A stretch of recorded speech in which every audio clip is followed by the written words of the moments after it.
Dear students, आज हम जो चैप्टर पढ़ने जा रहे हैं वो है डिफरेंशिएशन का chapter number 2। First of all हम इसमें देखेंगे इसका इंट्रो। इसके इंट्रो में जो सबसे बेसिक है वो जो काम किया है वो सर आइजैक न्यूटन ने काम किया है, जिन्होंने इसको स्टार्ट लिया था। और उनकी जो डेट्स हैं वो कुछ यूँ हैं। और इसी के साथ जो सेकंड थे वो थे गॉटफ्रेड विलियम लिबनिज़ के नाम से इनको दुनिया जानती है। और सेकंड वन ये थे, और इनकी जो डेट्स थी वो 1646 से 1716 तक थी। फिर हम इस चैप्टर को बाकायदा आगाज़ कर रहे हैं, और इसके लिए जो मेन थिंग है वो जो चीज़ इसको डील करती है वो है कैलकुलस। सो कैलकुलस के अंदर हम सेकेंड ईयर में तो हम इसको डील नहीं करते कैलकुलस को, क्योंकि इसको हम देखते हैं हायर स्टडीज़ में। लेकिन कैलकुलस एक ऐसा सब्जेक्ट है जो कि दो चीज़ों को मतलब डील करता है मेनली। उसमें एक चीज़ आ जाती है डिफरेंशिएशन,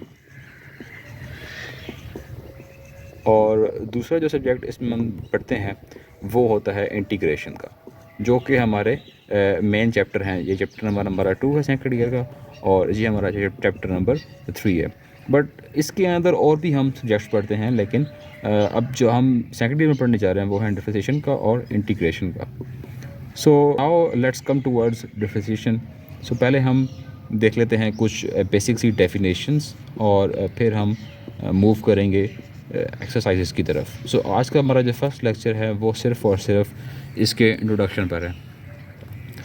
लेट्स सपोज मैं एक फ़ंक्शन लेता हूँ, let y is equal to f of x. इस फंक्शन के अंदर जो y एक फंक्शन है, इसके अंदर दो किस्म के वेरिएबल्स इन्वॉल्व हैं, एक y और एक x। सो जो x है ये इंडिपेंडेंट वेरिएबल है,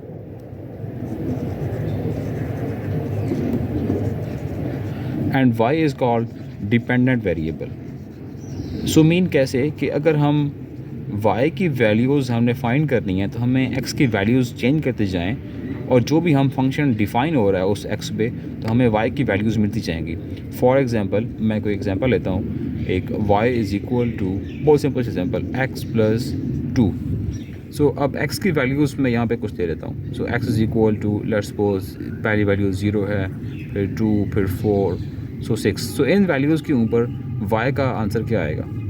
सो अब ये मैंने खुद से लिए हैं वैल्यूज़, सो इट मीन किसी वैल्यूज़ पे डिपेंड नहीं कर रही। So these are independent variable, so short form IDV। So y is equal to first value पे 0 plus 2, so it's comes 2। Second value पे 2 plus 2, it comes 4। So up to so on, हम बाकी values भी find कर लेंगे। तो इसका मतलब कि जब हमने x की वैल्यूज़ को चेंज करते गए यहाँ पे, तो हमें y की वैल्यूज़ मिलती गई। सो y इस केस में हमारे पास जो वेरिएबल था वो कौन सा था? d.v, डिपेंडेंट वेरिएबल था। सो स्टूडेंट्स, अब हमारे माइंड में जो फर्स्ट क्वेश्चन आता है वो ये आता है कि व्हाट इज़ डिफरेंशिएशन, ये है क्या चीज़ जिसको हम पढ़ने जा रहे हैं। सो बेसिकली ये एक इंस्टेंटेनियस रेट ऑफ चेंज है। So instantaneous rate of change, so instantaneous rate of change हमने फिजिक्स में पढ़ा होगा, ये बेसिकली फिजिकल टर्म है। सो जहाँ पे भी चेंज आएगा with respect to rate of change आता है, तो हमारे माइंड में जो फर्स्ट चीज़ आती है कि किसी भी चीज़ के अंदर जो चेंज आता है वो विद रिस्पेक्ट टू टाइम आता है। सो जब भी हम फॉर एग्जांपल, अगर मैं यहाँ पे एक एग्जांपल लूँ कि मैं कहता हूँ कि एक मैंने एक लाइन ड्रॉ की, और यहाँ पे मैं कहता हूँ कि यहाँ पे कोई एक पार्टिकल है, और इस पार्टिकल को मैं कहता हूँ कि ये पार्टिकल पहले इनिशियल टाइम t पे था, और इसने जो डिस्टेंस कवर किया था वो s ऑफ t था। सो s is the distance at the time of t। अब ये पार्टिकल एक स्ट्रेट लाइन के लॉन्ग मूव कर रहा है, और ये पार्टिकल जब यहाँ पे पहुँचा तो अब इसका टाइम एक t1 हो गया, और इसने जो डिस्टेंस कवर किया वो s ऑफ t1 हो गया। सो इस पार्टिकल को t से t1 तक मूव करने के लिए जो डिस्टेंस इसने किया वो s of t into s of t1 था। अब इस चीज़ का जो हम instantaneous rate of change find करेंगे, सो वो कुछ यूँ आएगा। सो s ऑफ t1 जो इसका फाइनल डिस्टेंस था, minus s of t initial distance over t1 minus t। So that is the formula to find the rate of change. So अब इस चीज़ को हम लिंक कैसे करते हैं डिफरेंशिएशन के साथ। सो अब यहाँ पे तो हमारे पास जो डिस्टेंस था वो एक फंक्शन था, वो एक डिस्टेंस का फंक्शन था। अब इसी चीज़ को हम अगर एक डिफ़ाइन करें किसी एक रियल वैल्यूड फंक्शन के साथ, real valued function to define differentiation, तो अब हम इसको कैसे लेंगे? इस पे हम जो लेंगे वो हम लेंगे, यहाँ पे हम कोई एक फंक्शन ले लेंगे f of x1 minus f of x over x1 minus x, ठीक है। इसको हम आप कोई एक इक्वेशन का नाम दे दें, और अगर हम इसी इक्वेशन पे लिमिट अप्लाई कर दें और लिमिट कुछ यूँ हो जाए कि limit x1 approaches to x over f of x1 minus f of x over x1 minus x, okay. So अब यहाँ पे जो लिमिट है हमारे पास x1 माइनस x, इसको हम ले लेते हैं x1 minus x is equal to delta x, और यहाँ से हमारे पास जो x1 की वैल्यू आ गई वो क्या आएगी? Delta x plus x। So it become f of x plus delta x minus f of x over delta x, और यहाँ पे हमारे पास जो लिमिट हो जाएगी वो लिमिट हमारे पास अब लिमिट हमारे पास ये थी पहले x1 अप्रोचेस टू x, ठीक है। जब x1 यहाँ पे गया तो वो माइनस हो गया, सो it become x1 minus x। सो और x1 माइनस x की वैल्यू जो थी वो यहाँ से डेल्टा x थी, सो मैं डायरेक्टली यहाँ पे लिख रहा हूँ डेल्टा x अप्रोचेस टू 0, ठीक है। सो ये हमारे पास एक फाइनल टर्म आ गई, और यही हमारे पास जो फार्मूला है पहला वो किस चीज़ का बनता है? हमारे पास डिफरेंशिएशन का बनता है।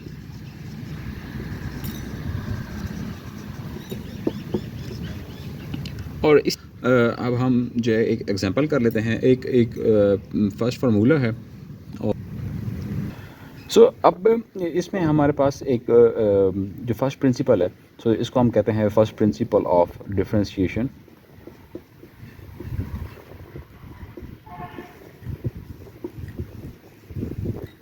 और इसी को हम एक और नाम भी है, that is called AB initio method. So ये है क्या चीज़? इसके अंदर कुछ बहुत ही बेसिक्स है, कुछ 4 स्टेप्स हैं, उनको फॉलो करना होता है। फॉर एग्जांपल मैं इसको स्टेप्स भी बताऊंगा और थोड़ा बताता हूँ इसको ब्रीफली। लेट्स सपोज एक फंक्शन है y is equal to f of x, और इसी फंक्शन के, अब ये वही फंक्शन है जो हमने शुरू में लिया था। अब इस फंक्शन के अंदर हम एक चेंज ऐड करते हैं, तो change with respect two variable add होता है। तो यहाँ पे जो हमारे पास वेरिएबल y है, इसके अंदर चेंज हमारे पास delta y, so y plus delta y is equal to f of x plus delta x। तो चेंज ऐड कर दिया। चेंज ऐड करने के बाद हम y को जो है वो मूव करवा लेंगे राइट हैंड साइड पे, सो it become delta y into f of x plus delta x minus y की वैल्यू हमारे पास f ऑफ x, तो वो पुट कर देंगे यहाँ पे, सो f of x plus delta x minus f of x। अब बोथ साइड पे हम डिवाइड करवा देंगे, divide both side by delta x, so it become delta y over delta x into f of x plus delta x minus f of x divided by delta x। again हम limit apply करेंगे, applying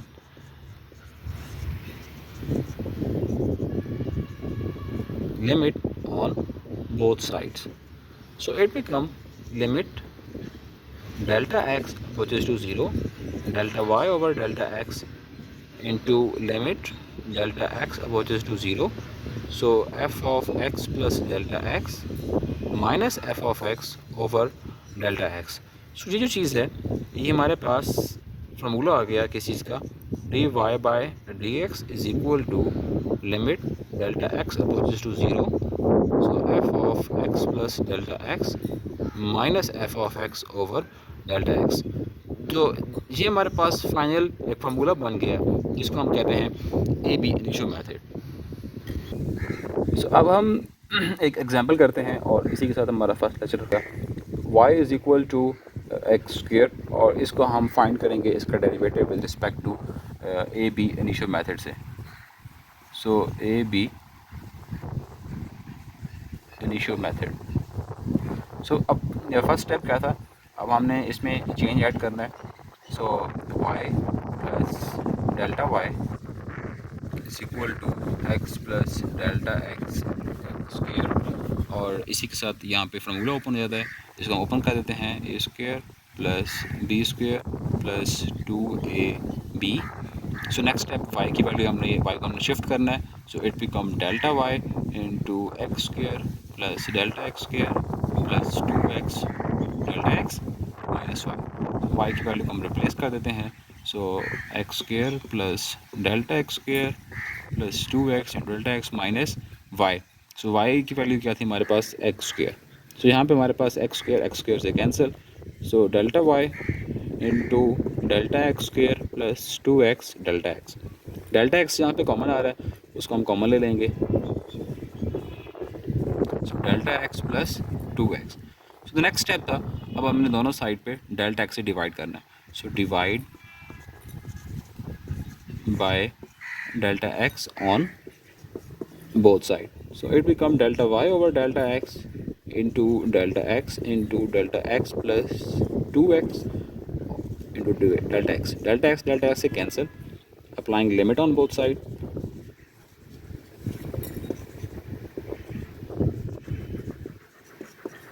so limit delta x approaches to 0, delta y over delta x, limit delta x approaches to 0, delta x plus 2x। so delta x पे जब limit apply होगी तो ये हमारे पास हो जाएगा 0 प्लस 2x, और ये हमारे पास बन गया dy by d x. So d y by d x is equal to 2x। So हमारे पास जो फंक्शन था इनिशियल में y is equal to x square, इसका हमारे पास जो डेरिवेटिव आया 2x आया। सो स्टूडेंट्स, अगर आपने मेरे चैनल को सब्सक्राइब नहीं किया तो सब्सक्राइब कीजिए।